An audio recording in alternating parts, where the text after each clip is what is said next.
देखिए, pre budget को लेकर के प्रदेश भर के अलग अलग वर्ग के लोगों से प्री बजट को लेकर के सुझाव वो लिए जा रहे हैं। उसमें चाहे महिला उद्यमी है, उनसे हमने सुझाव लिए हैं, नमो ड्रोन दीदी है, उनसे सुझाव लिए हैं, हमारी जो महिला सरपंच हैं या हमारी जो गांव के अंदर जिला परिषद या ब्लॉक समिति की चेयरपर्सन हैं, हमारी नॉमिनेट जो महिलाएं हैं, उनसे भी हमने सुझाव लिए हैं। इंडस्ट्री के लोगों से हमने अलग सुझाव लिए हैं। एग्रीकल्चर के जो हमारे एफपीओज हैं, एफपीओज के साथ साथ हमने जो प्राकृतिक खेती करते हैं, जो ऑर्गेनिक खेती करते हैं और जिन्होंने खेती के अंदर एक अपना नाम ऊंचा किया है, ऐसे सब लोगों को भी बुला करके हमने सुझाव लिए हैं। हमने यूथ को भी सुझाव लिए हैं, यूथ की क्या आवश्यकताएं हैं, क्या सोच है।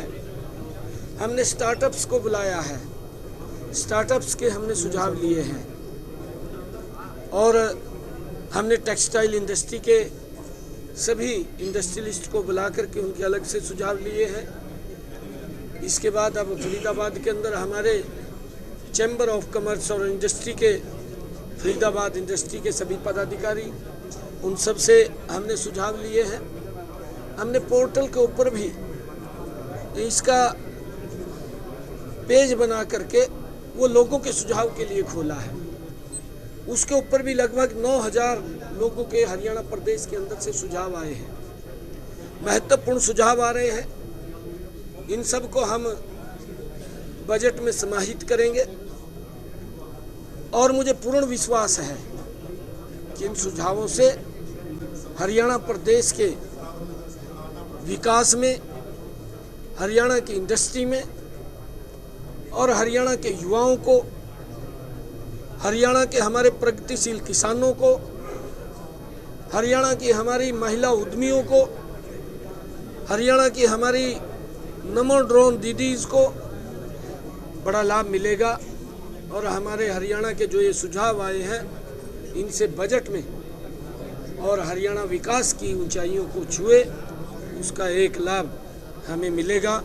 अच्छे सुझाव आ रहे हैं, उन सबको हम समाहित करेंगे। सेंट्रल का बजट आने जा रहा है, सेंट्रल का बजट आने वाला है, स्टेट गवर्नमेंट को क्या उम्मीदें हैं हरियाणा को लेकर? देखिए, क्योंकि उम्मीदें तो होती हैं, बहुत सारे प्रोजेक्ट हैं हमारे हरियाणा के अंदर, पीछे भी काफ़ी प्रोजेक्ट पूरे हुए हैं। अगर आज हम देखें, पिछले 10 वर्षों में नरेंद्र मोदी जी ने इस गति से देश को आगे बढ़ाया है कि अगर हम हरियाणा की बात करें, हमारे हरियाणा के अंदर जो सड़कों का जाल बिछा है, एक जो लोगों को रास्तों की सुविधा मिली है, आज हर जिला हरियाणा का 4 लाइनिंग से जुड़ा है। आज हरियाणा के कोने से दूसरे कोने में जाने में मात्र 3.5 घंटे का समय लगता है। इतनी हरियाणा के अंदर विकास की गति हुई है। हरियाणा में यूनिवर्सिटीज बनी है, हरियाणा के अंदर हमने कॉलेजेस बनाए हैं, हरियाणा में एम्स खड़ा हुआ है और भी आगे जो इंफ्रास्ट्रक्चर के लिए जो हमने बातें कही हैं, हमें पूर्ण विश्वास है कि हरियाणा को उसका हिस्सा वो प्रखरता से, मजबूती से मिलेगा, उसमें कोई दो राय नहीं। सर, दिल्ली चुनाव में प्रचार प्रसार भी किया। वो कह रहे हैं कि डल्लेवाल की तरह मैं अनशन पर बैठूंगा, अफसर सुनते नहीं हैं, मैं ग्रीवेंस की मीटिंग अटेंड नहीं करूंगा। सब सुनते हैं, विसाब हमारे नेता हैं, हमारे नेता हैं विसाब। तो उनकी शिकायत कब? अरे हमारे नेता हैं विसाब, दिल्ली हमारे नेता हैं। सब दिल्ली चुनावों को लेकर लगातार हमलावर है केजरीवाल, और आप भी यमुना पे पहुंच के पानी पीने, कैसा लगा पानी भी किया, किस तरीके से? देखिए, हम जहां पर हम हरियाणा की तरफ से पानी दिया था, उसने एक बहुत बड़ा आरोप हरियाणा के लोगों के ऊपर लगाया उसने कहा कि पानी में जहर डाल करके दिया है, तो मैं सो रहा था, जब मैं जागा और जाग करके इंजीनियरों ने बताया कि पानी में जहर आ गया है, तो उन्होंने पानी को रोक दिया। किस प्रकार का बयान ये केजरीवाल, ये तो समझता है कि मैं ही इस दुनिया के अंदर समझदार हूं, बाकी सारे बेवकूफ हैं। किस प्रकार का बयान दिया है, मानवता को आहत करने वाला बयान दिया है, मानवता को डराने वाला बयान दिया है। दुर्भाग्यपूर्ण है, एक ओछी राजनीति के लिए इतना घटिया बयान अगर देश के अंदर, दुनिया में अगर कोई दे सकता है तो उसका नाम केजरीवाल है। केजरीवाल ही दे सकता है। उसने जो कहा है कि मास जेनोसाइड होगा, दुर्भाग्यपूर्ण है। लोगों के अंदर भय पैदा करने का बयान उसने दिया है कि लोग पानी पीना छोड़ दें। अरे केजरीवाल, आपने उस यमुना के ऊपर खड़े होकर के सबसे पहले प्रण किया था, मां यमुना के चरणों में किया था कि मैं इसको स्वच्छ करूंगा। अगले प्लान में फिर गया लोगों के बीच में और कहने लगा कि मुझे एक समय और दे, मैं इसको स्वच्छ करूंगा। अब उसके पास 2 बार समय लोगों से, दिल्ली के लोगों से मांग लिया था, अब समय मांगने का नहीं बचा था। अब तो आरोप लगाने का काम उसने इसी कारण से किया है, अपनी नाकामियों को छुपाने के लिए। केजरीवाल ने ये इतना बड़ा आरोप ये हरियाणा के लोगों के ऊपर लगाया है।